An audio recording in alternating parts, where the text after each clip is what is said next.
اعوذ باللہ من الشیطان الرجیم بسم اللہ الرحمن الرحیم قل لا يعلم من في السماوات والارض الغیب الا اللہ وما يشعرون ایان یبعثون صدق اللہ مولانا العلی العظیم وبلغنا نبیہ ورسولہ الکریم۔ محترم احباب، یہ سورہ نمل کی آیت نمبر 65 ہے، جس کا ہم نے حفظ کے لیے آج کے لیے انتخاب کیا ہے۔ پہلے دن سورہ فاتحہ، دوسرے دن آیت الکرسی تھی، اور آج یہ آیت مبارکہ آپ احباب کے لیے حفظ کے لیے ہے۔ تمام احباب جو ہے وہ اس کو یاد کیجئے گا، اور ترجمہ بھی میں عرض کر دیتا ہوں۔ کل اے نبی آپ کہہ دیجئے، لا یعلم نہیں جانتا، من فی السماوات جو بھی کوئی آسمانوں میں ہے، والارض اور جو زمین میں ہے، الغیب غیب کو، الا اللہ سوائے اللہ کے، یعنی آسمانوں زمین کی مخلوقات میں سے کوئی بھی غیب نہیں جانتا، صرف ایک اللہ ہے جو غیب جانتا ہے۔ وما یشعرون اور وہ تو یہ بھی نہیں جانتے، ایان یبعثون کہ وہ کب اٹھائے جائیں گے۔ اب یہ جو قیامت والے دن اٹھایا جانا ہے، اتنا تو ہم سب کو پتہ ہے کہ قیامت والے دن اٹھائے جائیں گے، لیکن اللہ فرما رہے ہیں کہ وما یشعرون ایان یبعثون، وہ یہ نہیں جانتے کہ وہ کب اٹھائے جائیں گے۔ تو مراد یہ ہے کہ قیامت ہوگی کب، اتنا تو پتہ ہے کہ قیامت کو تو اٹھایا جانا ہے، لیکن ہوگی کب تو یہ کوئی نہیں جانتا سوائے اللہ رب العزت کے۔ قیامت والے دن بتوں نے تو نہیں اٹھایا جانا، انسانوں نے اٹھایا جانا ہے نا۔ تو یہ آیت مبارکہ واضح طور پر انسانوں کے حوالہ سے ہے، اور اللہ رب العزت انسانوں کے اندر انبیاء بھی ہیں، اولیاء بھی ہیں، سب کے متعلق اللہ فرما رہے ہیں کہ اے نبی آپ اعلان کر دیجئے، آپ کہہ دیجئے کہ لا یعلم من فی السماوات والارض الغیب الا اللہ، جو بھی آسمانوں میں ہیں، جو بھی زمین میں ہے، کوئی بھی غیب نہیں جانتا سوائے اللہ کے۔ ساری کائنات کا غیب جاننا تو بڑی دور کی بات، وما یشعرون ایان یبعثون، ان کو تو اتنا بھی علم نہیں ہے کہ وہ خود کب اٹھائے جائیں گے۔ تو جن کو خود اپنے اٹھائے جانے کے وقت کا بھی علم نہیں، تو ان کو غیب دان قرار دینا اور ساری کائنات کا علم ان کے پاس قرار دینا، تو یہ نہایت جہالت والی بات ہے۔ تو آج کے درس کے لیے یہ آیت مبارکہ ہے جو کہ آپ احباب نے ترجمہ سمیت یاد کرنی ہے۔ اس کے بعد ہم آتے ہیں حدیث مبارکہ کی طرف۔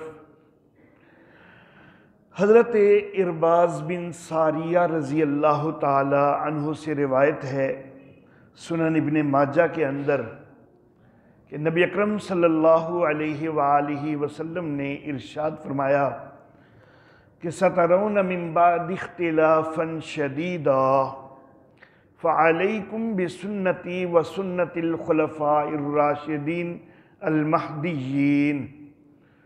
سترون ان قریب تم دیکھو گے، من بعدی میرے بعد، اختلافا شدیدا سخت اختلاف دیکھو گے، ان قریب تم میرے بعد سخت اختلاف دیکھو گے۔ فعلیکم پس تم لازم پکڑ لینا، بسنتی میری سنت کو، وسنت الخلفاء الراشدین المہدیین اور میرے راست رو ہدایت یافتہ خلفاء کی سنت کو لازم پکڑنا۔ تو نبی اکرم صلی اللہ علیہ وآلہ وسلم نے یہ پیشین گوئی فرمائی کہ میرے بعد بہت سارے اختلافات آئیں گے، اور کامیابی والا وہ ہوگا، صحیح راستے پہ وہ ہوگا کہ جو میری سنت کو لازم پکڑ لے اور خلفائے راشدین کی سنت کو لازم پکڑ لے۔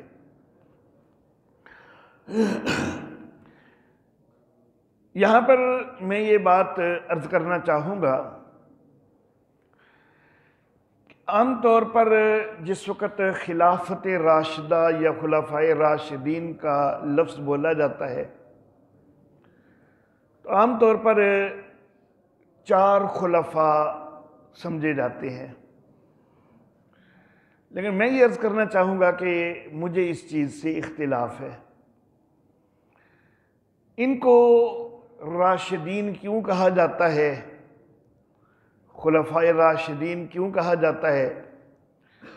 کیوں؟ اس لیے کہ اللہ رب العزت نے قرآن حکیم میں صحابہ کرام رضوان اللہ علیہم اجمعین کے متعلق یہ ارشاد فرمایا کہ اولئک هم الراشدون، کہ وہ سارے راشد ہیں۔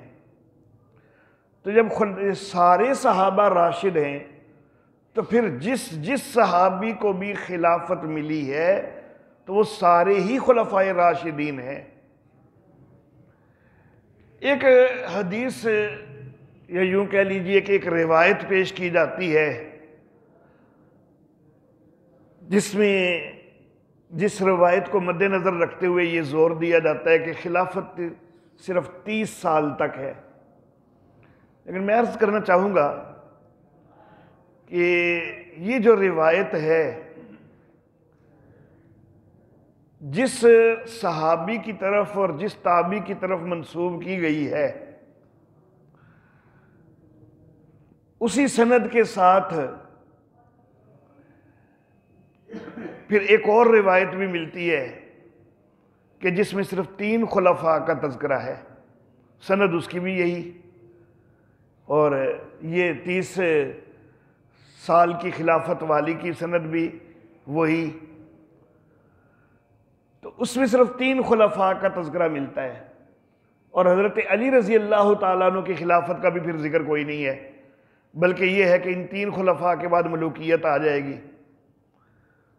تو اگر اس کو تسلیم کرنے تو پھر معاذ اللہ اس کو بھی تسلیم کرنا پڑے گا، کیونکہ سند تو وہی ہے، وہی روایت کرنے والے لوگ ہیں، تو پھر معاذ اللہ اس کو بھی ماننا پڑے گا۔ تو ہم تو حضرت علی رضی اللہ تعالیٰ عنہ کو خلیفہ راشد مانتے ہیں، ہم ان کو کبھی نکال نہیں سکتے۔ تو جب ان کو نہیں نکال سکتے تو پھر بعد میں بھی جو 2 خلفاء صحابی ہیں ان کو کس اصول کے تحت نکالنا ہے؟ اگر اس روایت کی وجہ سے نکالنا ہے تو یہی راوی تو پھر حضرت علی کو بھی نکالتے ہیں، تو پھر معاذ اللہ ثم معاذ اللہ حضرت علی اس کو بھی نکالنا پڑے گا، لیکن ہم اس کے لیے قطعاً تیار نہیں ہیں۔ تو اللہ رب العزت نے جب سارے صحابہ کو اولئک هم الراشدون فرمایا ہے تو جس صحابی کی خلافت ہے وہ سارے ہی خلفائے راشدین ہیں۔ سیدنا صدیق اکبر رضی اللہ تعالی عنہ، پھر سیدنا فاروق اعظم رضی اللہ تعالی عنہ، پھر سیدنا عثمان ذی النورین رضی اللہ تعالی عنہ، پھر سیدنا علی المرتضی رضی اللہ تعالی عنہ، پھر سیدنا حسن رضی اللہ تعالی عنہ، اور پھر سیدنا امیر معاویہ رضی اللہ تعالی عنہ۔ مسلسل یہ 6 خلفاء ہیں کہ جو سارے کے سارے صحابی ہیں اور ان کو خلافت ملی ہے، تو اس لیے ان سب کے دور کو خلافت راشدہ کا دور ہی قرار دیا جائے گا۔ اللہ واللہ۔ تو حدیث مبارکہ جو آج یاد کرنی ہے وہ یہ ہے کہ سترون من بعد اختلافا شدیدا، میرے بعد تم بڑا اختلاف دیکھو گے، سخت اختلاف دیکھو گے۔ فعلیکم بسنتی وسنت الخلفاء الراشدین المہدیین، پس تم پر میری سنت بھی لازم ہے اور میرے راست رو ہدایت یافتہ خلفاء کی سنت بھی لازم ہے۔ ضمن میں ایک مختصر بات اور کر دینا چاہوں گا۔ نبی اکرم صلی اللہ علیہ وآلہ وسلم نے علیکم بسنتی فرمایا ہے، سنت کو لازم کرنے کا فرمایا ہے، حدیث کو لازم کرنے کا نہیں فرمایا، کیونکہ کئی حدیث ہیں، حدیث تو ہیں لیکن ان پر عمل نہیں ہو سکتا، وہ سنت نہیں ہے۔ عمل سنت پہ ہوتا ہے، حدیث پہ نہیں ہوتا۔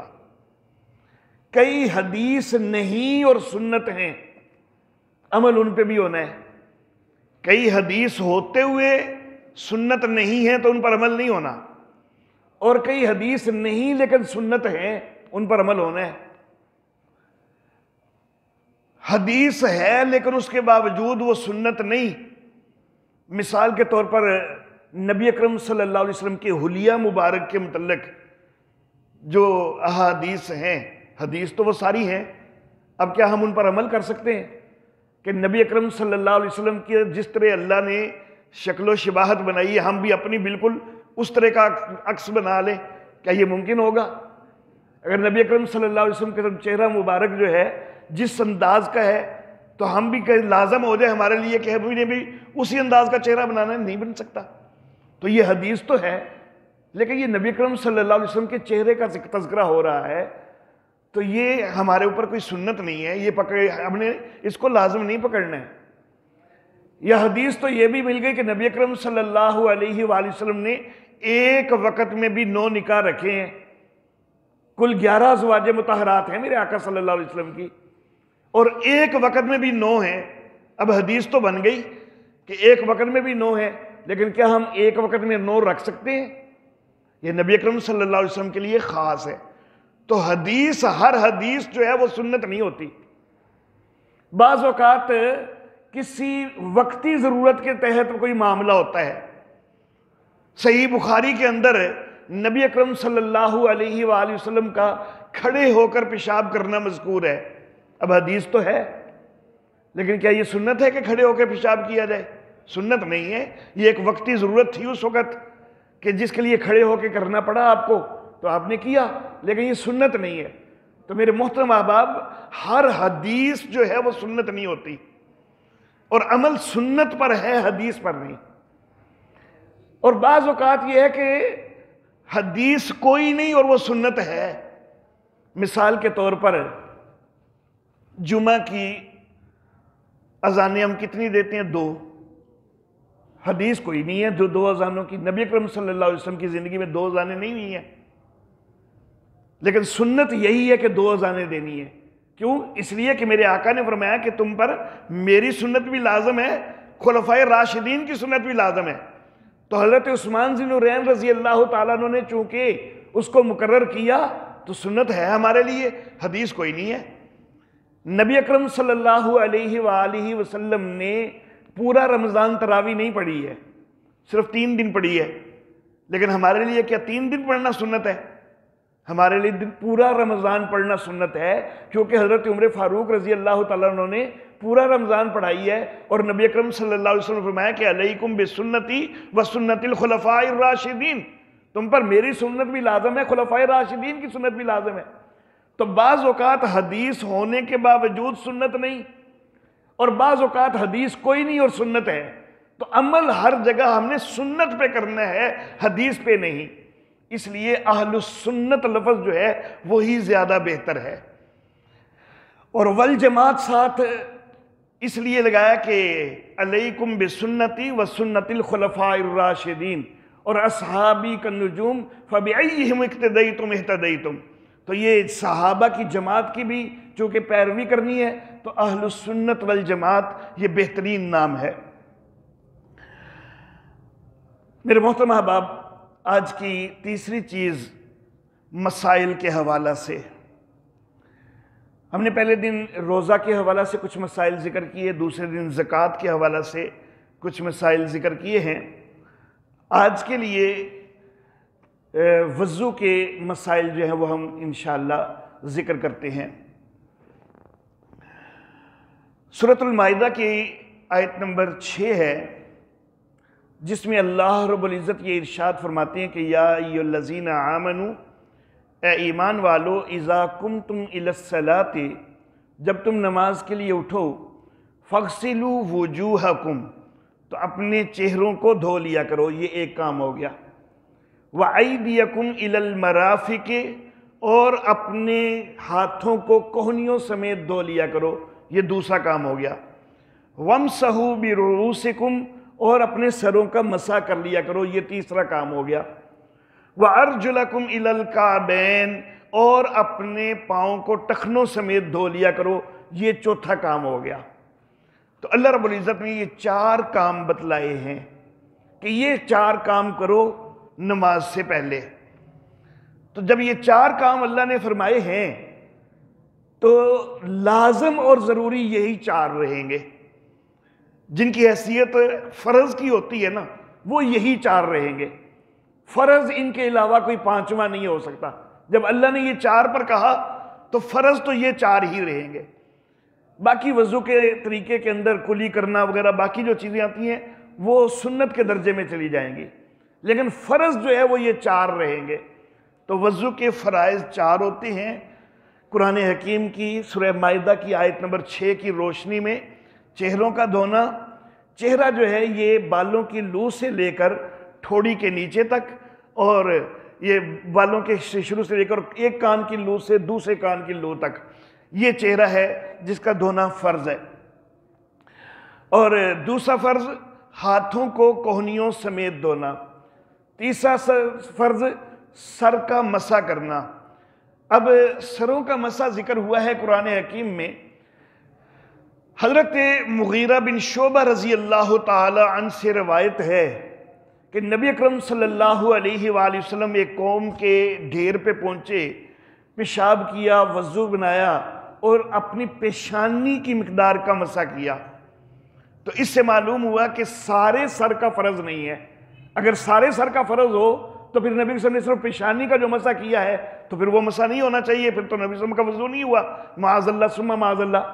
تو چونکہ نبی اکرم صلی اللہ علیہ وسلم نے ایک دفعہ پیشانی کی مقدار ناسیہ، عربی میں ناسیہ کہتے ہیں سر کے چوتھائی حصے کو، تو نبی اکرم صلی اللہ علیہ وسلم نے سر کے چوتھائی حصے کا مسح ایک دفعہ کر کے یہ واضح کر دیا کہ چوتھائی حصے کا مسح بھی کر لوگے تو نماز ادا ہو جائے گی۔ تو گویا کہ سارے سر کا مسح وہ فرض نہیں ہے، فرض جو ہے وہ چوتھائی حصہ ہے۔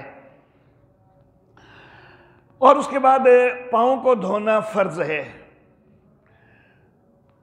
اب یہاں پر میں ضمناً ایک بات جو ہے وہ یہ کہنا چاہوں گا کہ یہ فرض ہم نے کہاں سے لیے ہیں؟ قرآن حکیم کی آیت سے لیے ہیں۔ اب قرآن حکیم ایک قطعی چیز ہے نا، حدیث متواتر جو ہوتی ہے وہ قطعی ہوتی ہے، حدیث خبر واحد قطعی نہیں ہوتی۔ تو قرآن قطعی چیز ہے۔ قرآن کے کسی حکم سے اگر کوئی ادھر ادھر کی کوئی گنجائش نکالنی ہے نا تو اس کے لیے یا تو خود قرآن ہی کی کوئی اور آیت ہو اس سے نکلے گی، یا پھر حدیث متواتر ہو تو تب نکلے گی۔ اگر حدیث خبر واحد ہو نا، بے شک وہ صحیح کیوں نہ ہو اور بے شک متفق علیہ کیوں نہ ہو، لیکن متواتر نہیں، تو اس کے ساتھ قرآن کے حکم میں کوئی گنجائش کوئی نہیں بنتی ہوتی۔ تو پاؤں کے دھونے کا حکم قرآن سے مل رہا ہے۔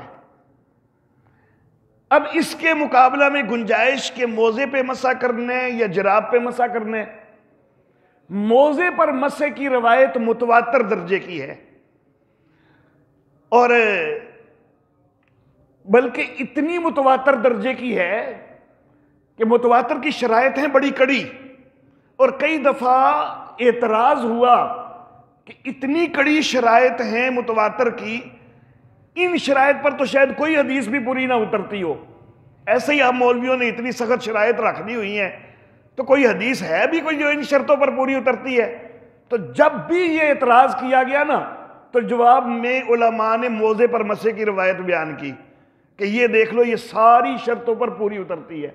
تو گویا کہ متواتر روایتوں میں بڑا اعلیٰ درجہ ہے اس موزے کے مسح کی روایت کا، تو پھر موزے کے اوپر مسح جو ہے اس کی تو گنجائش ہو جائے گی۔ لیکن جو جراب کا مسح ہے میرے محترم احباب، کسی متواتر حدیث میں اس کا کوئی اشارہ تک بھی موجود نہیں ہے۔ حدیث خبر واحد 3 ہیں کہ جن کے اندر جراب کے مسح کا تذکرہ ہے، اور ان 3 میں سے بھی 2 ضعیف ہیں اور 1 راوی کا وہم ہے۔ تو ایسی روایتوں کے ساتھ قرآن کا حکم جو ہے وہ تبدیل نہیں ہو سکتا۔ تو موزے پر مسح کی گنجائش ہے، جراب پر مسح کی قطعاً کوئی گنجائش نہیں ہے۔ اللہ اللہ۔ تو بہرحال وضو بنانے کے لیے طریقہ جو ہے، سب سے پہلے دونوں ہاتھ دھونے ہوتے ہیں گٹوں تک، اور یہاں پر اور ہم وضو کے بالکل شروع میں اور بالکل آخر میں غلطی کرتے ہیں۔ شروع میں ہم نے ہاتھ دھونے ہیں، ایک اس میں ہم غلطی کرتے ہیں، ایک آخر پہ ہم نے پاؤں دھونے ہیں، اس میں ہم غلطی کرتے ہیں۔ سنت کیا ہے؟ جو بھی چیز دھونی ہے اس کو 3 دفعہ دھونا ہے، سنت یہ ہے۔ تو شروع کے ہاتھ جو دھونے ہیں وہ بھی 3 دفعہ دھونے ہیں، ہم وہ 1 دفعہ دھوتے ہیں۔ میرے محترم احباب، جس وقت پانی کے نیچے آپ لے کے گئے ہیں، وہ آدھا گھنٹہ بھی آپ ملتے رہیں گے نا، رہے گا وہ 1 دفعہ ہی۔ پانی سے نیچے سے نکال لیں گے، پھر دوبارہ آگے کریں گے نا، پھر دوسری دفعہ ہوگا، پھر نکال کے پھر آگے کریں گے، پھر تیسری دفعہ ہوگا۔ ہم ایک ہی دفعہ جو ہے نا ہاتھ ذرا زیادہ دھو لیتے ہیں، ہم سمجھتے ہیں 3 دفعہ دھوئے گئے ہیں۔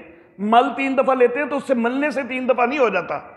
جب تک 2 دفعہ اس کو ٹوٹی کے نیچے سے سائیڈ پہ نہ کریں اور دوبارہ آگے نہ لے کے جائیں، وہ 3 دفعہ والی سنت پوری نہیں ہوتی۔ اسی طرح آخر پہ پاؤں دھوتے ہوئے ہم ایک ہی دفعہ پاؤں دھوتے ہوئے کافی دیر جو ہے نا وہ لگا دیتے ہیں، زیادہ مل لیتے ہیں، ہم سمجھتے ہیں 3 دفعہ ہو گیا ہے۔ نہیں، 2 دفعہ نل کے نیچے سے نکالیں گے، پھر اندر لے کے جائیں گے تو تب 3 دفعہ ہوگا۔ تو یہ سب سے پہلی چیز تو یہ یاد رکھنی ہے کہ وضو میں سب سے پہلے جو ہاتھ دھونے اور آخر پہ جو پاؤں دھونے ہیں اس میں احتیاط کیا کریں۔ سنت 3 دفعہ ہے تو پورا عمل کرنے کی کوشش کیا کریں سنت کے اوپر۔ اس کے بعد کلی کرنی ہے، 3 دفعہ کلی کرنا ہے، 3 دفعہ ناک میں پانی ڈالنا ہے، 3 دفعہ چہرہ دھونا ہے۔ یہاں پر ایک چیز میں یہ عرض کر دوں کہ کلی کرتے ہوئے ساتھ برش بھی کیا جا سکتا ہے، مسواک بھی کی جا سکتی ہے، مسنون ہے۔ لیکن کچھ لوگ یہ کرتے ہیں کہ مسواک پورا وضو بنانے کے بعد کرتے ہیں۔ کچھ لوگ وضو پورا بنا لیا اس کے بعد مسواک کرتے ہیں یا برش کرتے ہیں، اور پھر کئیوں کو یہ مسئلہ ہوتا ہے کہ ان کے دانتوں سے خون آتا ہے۔ جب مسواک کی یا برش کیا دانت سے خون آ گیا، وضو ٹوٹ گیا بھائی تیرا۔ جب وضو ٹوٹ گیا ہے تو اب تو نماز پڑھ رہے، اس کا کوئی فائدہ نہیں۔ تو مسواک یا تو بالکل پہلے کر لیں یا جس وقت کلی کرنی ہے اس وقت کریں، وضو بنانے کے بعد نہ کریں۔ ہاں البتہ جس کو یقین ہے کہ میرے دانتوں سے خون نہیں آتا، وہ بے شک وضو بنانے کے بعد بھی مسواک کر لے تو کوئی حرج نہیں۔ اللہ اللہ۔ 3 دفعہ چہرہ دھونا ہے، اور میں نے بتلایا کہ سر کے بالوں کے شروع سے لے کے تھوڑی کے نیچے تک، ایک کان کی لو سے دوسرے کان کی لو تک، یہ ساری مقدار جو ہے یہ فرض ہے۔ تو اس میں سے کچھ بھی جو ہے وہ چھوڑنا نہیں ہے۔ اور اس کے بعد داڑھی کا خلال کرنا۔ جس کی داڑھی جو ہے وہ زیادہ گھنی نہیں ہے، پانی جلد تک آسانی سے پہنچتا ہے، اس کے لیے یہ لازم ہے کہ ساری جلد تک پانی پہنچائے۔ لیکن جس کی داڑھی گھنی ہے، جلد تک پانی پہنچانا لازم نہیں ہے، خلال کر لینا وہ کافی ہے۔ اور خلال اس وقت زیادہ ضروری ہو جاتا ہے۔ اگر داڑھی گھنی نہیں ہے نا تو پھر خلال اتنا ضروری نہیں رہتا، لیکن اگر داڑھی گھنی ہے تو خلال کرنا زیادہ ضروری ہو جاتا ہے۔ ہم احناف کے نزدیک خلال کرنے کے لیے طریقہ یہ ہے کہ چلو میں پانی لے کے اس طرح داڑھی پہ لگایا جائے اور پھر انگلیاں ماری جائیں۔ عام فقہا تو وہ صرف انگلیاں مار لینے کو خلال کہتے ہیں، لیکن ہمارے احناف کے نزدیک داڑھی کو تر کرنا ہے، چلو میں پانی لے کے داڑھی کو تر بھی کیا جائے اور پھر انگلی جو ہے وہ پھیری جائے۔ ایک لطیفے کی بات یاد آ گئی، امام شابی رحمہ اللہ بڑے جو ہے وہ مزاحیہ اور خوش مزاج طبیعت کے مالک تھے۔ تو ان کا نظریہ بر یہ تھا کہ داڑھی کا خلال بس یہ ہے کہ یوں کر لی۔ ہمارا حنفیوں کا نظریہ یہ ہے کہ چلو میں پانی لے کے کرنا ہے۔ تو امام شابی رحمہ اللہ سے کسی نے پوچھا کہ حضرت داڑھی کا خلال کیا ہے؟ انہوں نے کہا کہ ہاتھ گیلا کرو اور ایسے کر دو۔ تو اس نے کہا کہ داڑھی گیلی تو نہیں ہوگی، بال تر تو نہیں ہوں گے۔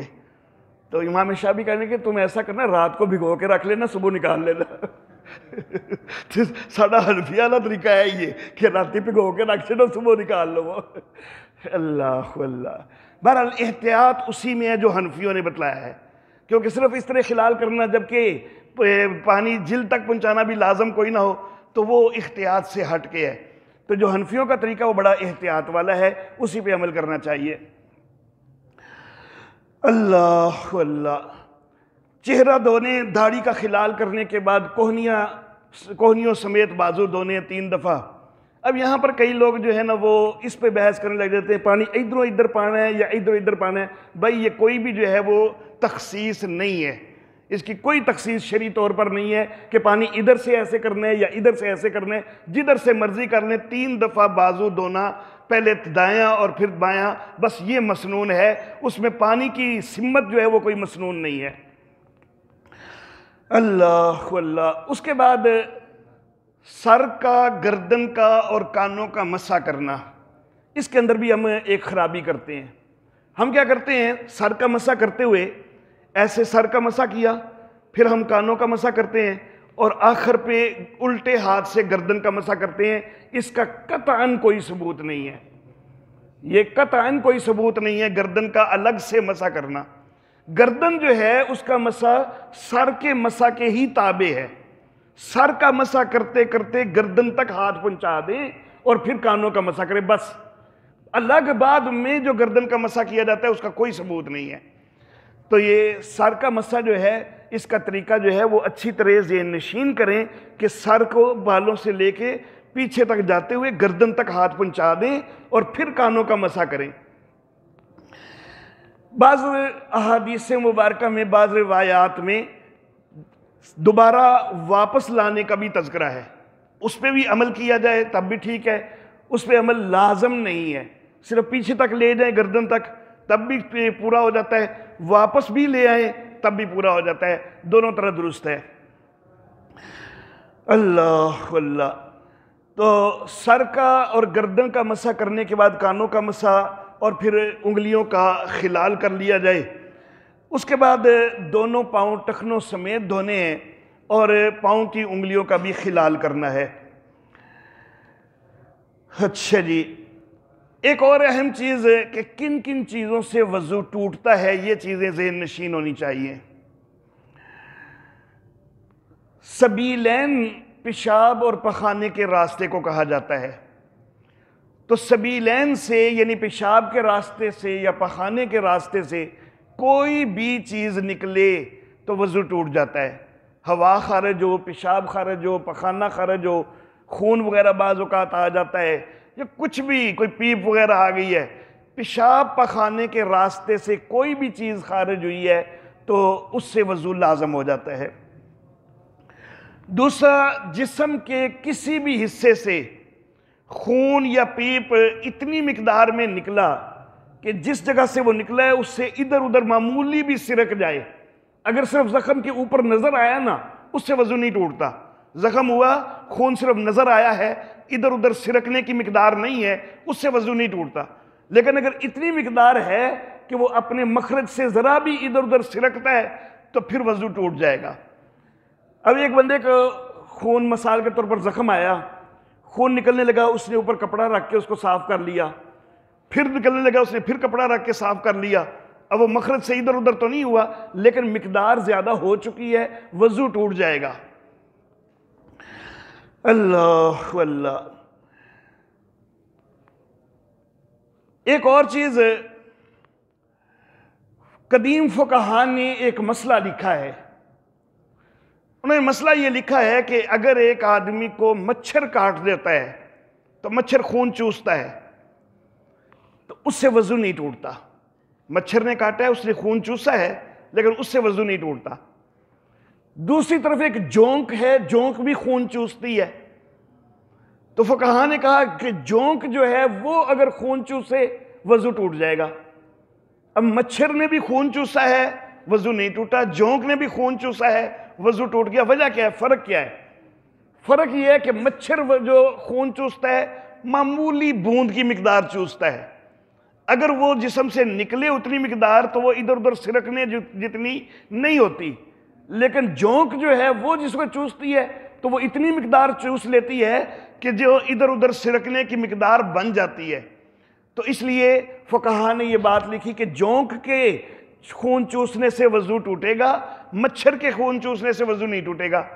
تو اس سے پھر ایک اور چیز معلوم ہوئی کہ اگر ہم نے سرنج سے خون نکالنا ہے تو اس سے بھی وضو ٹوٹ جائے گا، کیونکہ وہ بھی اتنی مقدار ہو گئی ہے کہ اگر وہ سرنج نہ ہوتی تو اس نے جسم پر ادھر ادھر سرکنا تھا. تو کسی کو خون دینا ہے یا خون چیک وغیرہ کروانے کے لیے نکالا گیا ہے تو اس سے بھی وضو ٹوٹ جائے گا. منہ بھر کر کیا کرنا، اس سے وضو ٹوٹ جاتا ہے اگر منہ بھر کر کیا ہو جائے. میں نے پہلے روزے بتلایا تھا کہ لوگوں میں یہ بھی غلط فہمی ہوتی ہے کہ روزہ ٹوٹ جاتا ہے، حالانکہ یہ مسئلہ وضو کا ہے. منہ بھر کر کیا آنے سے روزہ نہیں ٹوٹتا، وضو ٹوٹتا ہے. تو لوگ روزے بھی اپنے خراب کر بیٹھتے ہیں کہ آتی ہے اور سمجھتے ہیں کہ جی اب وضو تو ٹوٹ گیا، چلو اب روزہ ٹوٹ گیا اب کھا پی لیتے ہیں، حالانکہ روزہ کوئی نہیں ٹوٹتا. تو منہ بھر کر کیا آ جائے تو اس سے وضو ٹوٹتا ہے، یا تھوڑی تھوڑی کیا آئے اور اس کیا کا سبب ایک ہی ہو، وہ ایک ہی وجہ سے وہ متلی ہو رہی ہے اور تھوڑا تھوڑا بار بار آ رہی ہے، تو وہ ساری مجموعی مقدار اگر اتنی ہے کہ اگر وہ اکٹھی آئی ہوتی تو وہ منہ بھر کے مقدار ہوتی تو اس سے بھی وضو ٹوٹ جائے گا.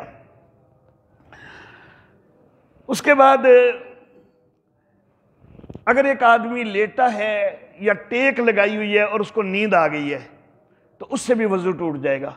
کھڑے کھڑے اگر کوئی سو گیا ہے، بیٹھے بغیر کسی سہارے کے کوئی سو گیا ہے تو اس سے وضو نہیں ٹوٹتا. لیکن اگر کوئی ٹیک کا سہارا موجود ہے تو پھر وہ سویا ہے اور اس سے وضو ٹوٹ جائے گا. لیٹ کے کروٹ کے والا ہے، سیدھا ہے، سرہانے کے ساتھ ہے، بغیر تکیے کے ہے تو اس سے وضو ٹوٹ جائے گا. اللہ اللہ. بے ہوش ہو گیا اگر ایک آدمی تو اس سے بھی وضو ٹوٹ جاتا ہے، جب اس کو ہوش آئے گا تو وضو بنانا لازم ہوگا. اگر ایک آدمی دیوانہ ہو گیا ہے، جنون طاری ہو گیا ہے تو اس کا وضو بھی ٹوٹ جائے گا، بے شک وہ جنون چند لمحوں کے لیے ہو، بے شک کافی عرصے کے لیے ہو. جب وہ جنون ختم ہوگا تو اس کے لیے وضو بنانا لازم ہوگا. جنون کے دنوں میں تو وہ ویسے بھی شرعی مکلف رہتا ہی نہیں ہے، شریعت کا مکلف نہیں رہتا، شریعت کا پابند نہیں رہتا. نماز کے اندر کہا لگا کے ہنسنا، ایسی نماز جو کہ رکوع اور سجدوں والی ہے، گویا کہ نماز جنازہ کا یہ مسئلہ نہیں ہے، اس میں رکوع سجدہ نہیں ہوتا، تو ایسی نماز جس میں رکوع بھی ہوتا ہے سجدہ بھی ہوتا ہے تو اس کے اندر اگر کوئی کہا لگا کے ہنسا ہے تو اس سے بھی وضو ٹوٹ جائے گا. یہاں پر کہا کے حوالہ سے ایک ہمارا اردو کا جو محاورہ ہے اس میں اور عربی کے محاورے میں فرق ہے. اردو میں کہا جو ہے نا ہم سمجھتے ہیں کہ بڑا اونچی آواز سے ہو تو وہ کہا ہے، لیکن عربی میں ایسا نہیں ہے. عربی میں 3 درجے ہوتے ہیں، ایک ہے ضحک تبسم، دوسرا ضحک اور تیسرا کہا. تبسم اس کو کہتے ہیں کہ صرف ہونٹوں پر مسکراہٹ کے آثار ہو جائیں اور آواز بالکل بھی پیدا نہ ہوئی ہو، یہ تبسم ہے. نماز کے اندر اگر تبسم ہو جائے اس سے نہ نماز ٹوٹتی ہے نہ ہی وضو ٹوٹتا ہے. دوسرا درجہ ہے ضحک. ضحک اس کو کہتے ہیں کہ اتنی معمولی سی آواز نکل آئی ہے کہ خود اپنے آپ کو پتا چل گیا کہ میری آواز نکلی ہے، اس کو ضحک کہتے ہیں.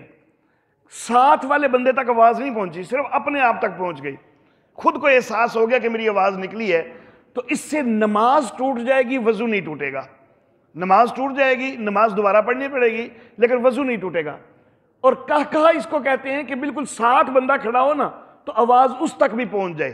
عربی میں اس کو کہا جاتا ہے، بہت اونچی آواز سے نہیں، بالکل معمولی آواز، بس جو ساتھ والے بندے تک پہنچ گئی ہے نا، اگر اتنی آواز ہے تو پھر نماز بھی ٹوٹ جائے گی، وضو بھی ٹوٹ جائے گا. وضو بھی دوبارہ بنانا پڑے گا. نماز جو ہے اس کو بھی یا تو وہیں سے بھی آ کے دوبارہ شروع کر سکتے ہیں اور دوبارہ پڑھ لیں، زیادہ افضل ہوتا ہے. ہمارے حنفیوں کے اوپر الزام لگایا جاتا ہے کہ یہ معاذ اللہ ثم معاذ اللہ نبی اکرم صلی اللہ علیہ وآلہ وسلم کی حدیث یا سنت کے اوپر قیاس کو ترجیح دیتے ہیں، حالانکہ ایسا نہیں ہے. دیکھیں، نماز کے اندر ایک آدمی نے گالیاں دینی شروع کر دی کسی کو، نماز کے اندر ایک آدمی نے کسی کو گالیاں دینی شروع کر دی، نماز تو ٹوٹ جائے گی لیکن وضو نہیں ٹوٹے گا. وضو نہیں ٹوٹے گا حالانکہ اس نے گناہ کا کام شروع کر دیا ہے. دوسری طرف صرف ہنسا ہے تو وضو ٹوٹ جائے گا. ہنسنا تو کوئی اتنا گناہ والا کام تو نہیں ہے نا, ہنسنا گناہ والا کام کوئی نہیں, لیکن ہم کہتے ہیں کہ صرف ہنسا ہے اور اتنی معمولی مقدار کے بس ساتھ والے بندے تک بھی پہنچ گئی ہے تو وضو ٹوٹ جائے گا. لیکن ایک گالیاں بھی دے رہا تو وضو نہیں ٹوٹتا. اب قیاس کا تقاضا تو یہ تھا کہ گالیاں دینے والے کا وضو ٹوٹ جانا چاہیے, اس نے تو گناہ کیا ہے, اس کی صرف نماز نہیں ٹوٹنی چاہیے, وضو بھی ٹوٹنا چاہیے. اور ہنسنے والا جو ہے اس کا تو کوئی اتنا لمبا چوڑا قصور کوئی نہیں, اس کی صرف نماز ٹوٹ جاتی. لیکن چونکہ کہے کے ساتھ وضو ٹوٹنے کا حدیث میں ذکر ہے, ہمارا قیاس بے شک اس کے خلاف جاتا ہے, لیکن ہم حدیث پہ عمل کرتے ہیں. ہم کہتے ہیں کہ نماز کے اندر کہا سے تو وضو ٹوٹے گا, کیونکہ اس کا حدیث میں ذکر ہے. حضرت ابو موسیٰ اشعری رضی اللہ تعالیٰ عنہ سے روایت موجود ہے, تو ہم حدیث پر عمل کرتے ہیں, قیاس کو ہم پیچھے کر دیتے ہیں. تو یہ غلط الزام ہے ہمارے یہاں پر کہ یہ قیاس کو ترجیح دیتے ہیں. اللہ اللہ. اچھا جی, اس کے بعد آج کے سبق میں جو ہم نے یاد کرنے کے لیے جو چیز ہے تو وہ آج ہمارا انتخاب ہے درود شریف کا.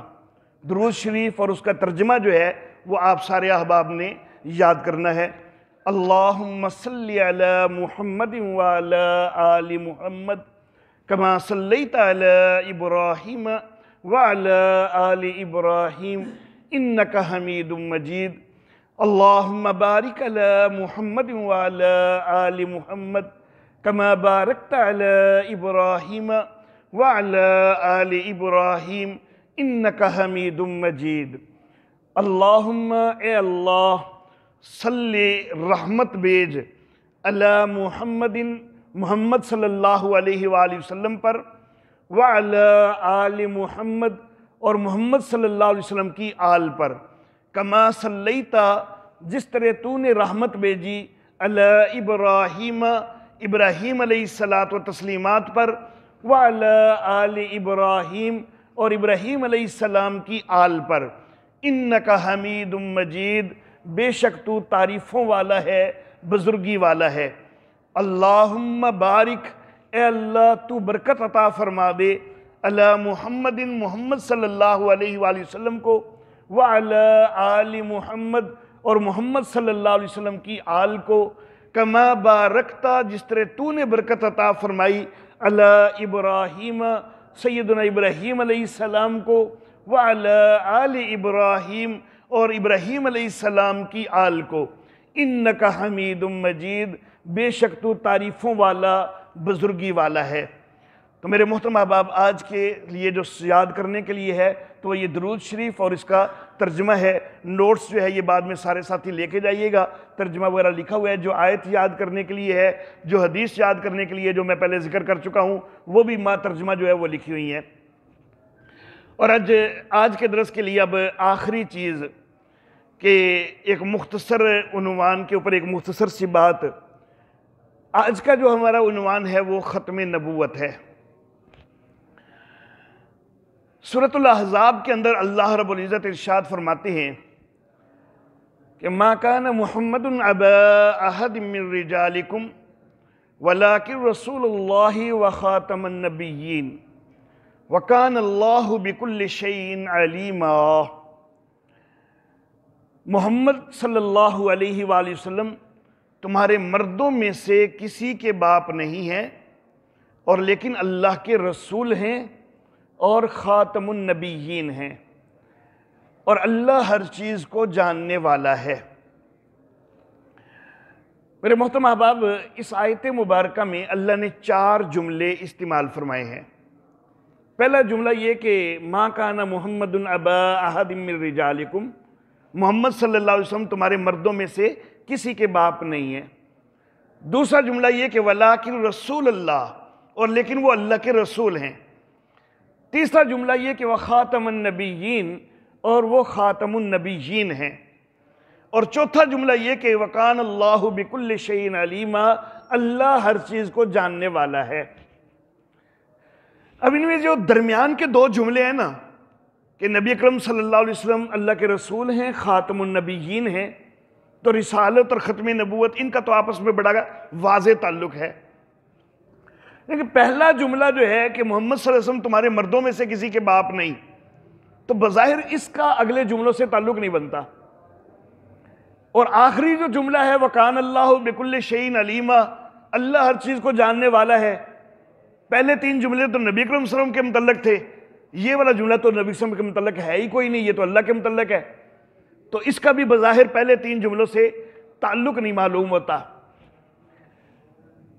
تھوڑا سا پس منظر ہم دیکھیں گے نا تو پھر ان چاروں جملوں کا آپس کا تعلق اور ربط واضح ہوگا اور مسئلہ بھی واضح ہو جائے گا. پس منظر یہ ہے کہ نبی اکرم صلی اللہ علیہ وآلہ وسلم آپ کی نرینہ اولاد جو ہے، بیٹا آپ کا قاسم پیدا ہوا نبوت سے پہلے اور چھوٹی عمر میں وہ فوت ہو گیا. پھر نبوت کے ابتدائی دور میں عبداللہ پیدا ہوا. یہ وہی عبداللہ ہے کہ جس کے لقب طیب اور طاہر بھی ہیں، اور یہ بھی چھوٹی عمر میں فوت ہو گیا. ایک تیسرا صاحبزادہ نبی اکرم صلی اللہ علیہ وسلم کا جو پیدا ہوا ہے نا، وہ بہت بعد میں مدنی دور کے آخر میں جا کے پیدا ہوا ہے. جس وقت یہ آیت نازل ہوئی ہے اس وقت ابھی وہ پیدا نہیں ہوا.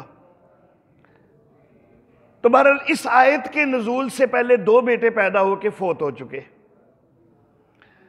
دوسری طرف ایک چیز یہ ہے کہ حضرت زید بن حارثہ رضی اللہ تعالی عنہ، ان کو نبی اکرم صلی اللہ علیہ وآلہ وسلم نے اپنا منہ بولا بیٹا بنایا ہوا تھا. اور یہ میرے آقا صلی اللہ علیہ وسلم کی نبوت سے پہلے کی بات ہے، نبوت سے پہلے بنایا تھا. کتنے سال پہلے یہ کوئی معلوم نہیں. اب نبوت جب ملی ہے 13 سال کا مکی دور، زید بن حارثہ کو زید بن محمد ہی کہا جاتا رہا، نبی صلی اللہ علیہ وسلم کا بیٹا ہی قرار دیا جاتا رہا. مدنی دور کے بھی پہلے 5 سال اس بچے کو زید ابن محمد کہا جاتا رہا ہے. یعنی کم از کم 18 سال اس نوجوان کو زید بن محمد کہا گیا ہے. اور نبوت سے پہلے کتنے سال کہا گیا وہ اللہ ہی بہتر جانتے ہیں.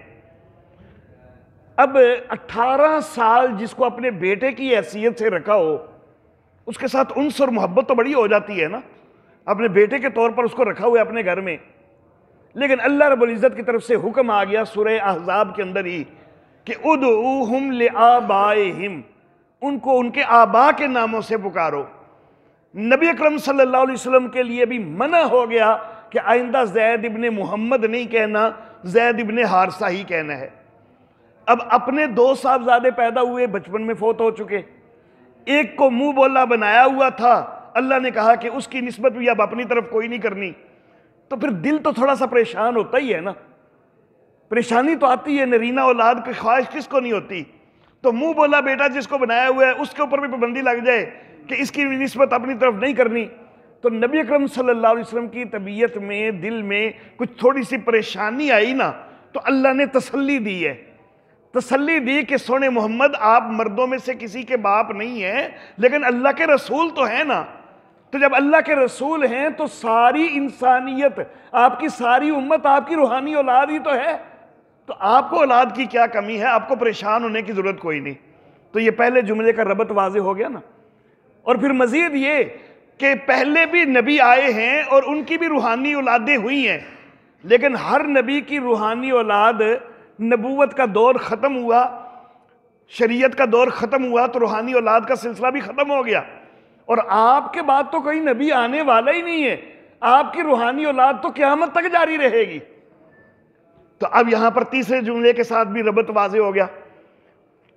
اب جب اللہ نے فرمایا کہ آپ کے بعد کوئی نبی آنا ہی نہیں، تو پھر ایک سوال پیدا ہوتا ہے کہ پہلے بھی نبوت کا سلسلہ جاری رہا ہے تو آئندہ بھی اللہ جاری رکھ دیتے تو کیا فرق پڑ جاتا؟ اللہ نے کہا نہیں کہ وَكَانَ اللَّهُ بِكُلِّ شَيْءٍ عَلِيمًا، اللہ ہر چیز کو جاننے والا ہے. اللہ کو معلوم ہے کہ کب تک یہ سلسلہ مناسب ہے اور کب اس کو روکنا مناسب ہے. تو یہ اللہ کے علم کے مطابق اسی وقت اس کو روکنا ہی مناسب تھا. تو گویا کہ اللہ رب العزت ختم نبوت کے حوالہ سے یہ فرما رہے ہیں کہ میں اللہ کا علم یہ کہتا ہے کہ اب مزید کسی نبی کی ضرورت کوئی نہیں ہے. تو اللہ کا علم تو یہ کہہ رہا ہو کہ نبی کی مزید ضرورت کوئی نہیں اور ہم کان دجال کو جو ہے وہ نبی مان لیں؟ تو میرے محترم احباب، اس حوالہ سے ایک آخری بات کر کے تو میں اجازت چاہوں گا اور مولانا قاضی طاہر محسن صاحب سے گزارش کروں گا کہ وہ چند الفاظ جو ہیں وہ ارشاد فرمائیں اور اس کے بعد دعا کریں گے۔ یہ جو ختم نبوت کا مسئلہ ہے نا، اس حوالہ سے فتویٰ کیا ہے ہمارا احناف کا، وہ ذرا اچھی طرح ذہن نشین ہونا چاہیے۔ ایک بدبخت نے اگر نبی اکرم صلی اللہ علیہ وسلم کے بعد نبوت کا دعویٰ کیا، وہ تو کافر ہے ہی ہے۔ جس نے اس کو ماننا وہ بھی کافر ہے ہی ہے۔ ہمارا احناف کا فتویٰ یہ ہے کہ اگر کوئی بندہ یہ کہے نا کہ یار ذرا ویکھیے تے صحیح ہو دے کوئی دلیل کی، یہ ہو سکتا ہے بیچارہ سچا ہی ہوئے، ہو سکتا ہے کوئی نبوت دی کوئی دلیل ہو دے کوئی ہوئے ہی، یہ کوئی سوچے گا بھی نہ تو وہ بھی کافر ہو جائے گا۔ کیوں؟ اس لیے کہ جب اللہ نے خاتم النبیین کا واضح اعلان کر دیا ہے تو ابھی بھی سوچ رہا ہے کہ شاید ہوتے کوئی دلیل ہوئے۔ کوئی دلیل کی گنجائش ہی کوئی نہیں ہے۔ جب اللہ نے نبی اکرم صلی اللہ علیہ وسلم پر ختم نبوت کا اعلان فرما دیا ہے تو بعد میں آنے والے کسی بدبخت کے پاس نبوت کی کوئی دلیل نہیں ہو سکتی ہے کہ وہ نبی ہے۔ تو اس لیے اگر کوئی یہ کہے نا کہ ذرا سوچئے تو صحیح شاید ہوتے کوئی دلیل ہوئے، تو یہ سوچنے والا بھی کافر ہو جاتا ہے۔ علماء کرام اس کے دلائل کا جائزہ لیں تاکہ اس بدبخت کا منہ بند کر سکے، جواب دیں، وہ ایک الگ چیز ہے۔ لیکن اس نیت سے سوچنا کہ شاید بیچارہ سچا ہی ہوئے، تو اس نیت سے سوچنے سے بندہ کافر ہو جاتا ہے۔ تو وآخر دعوانا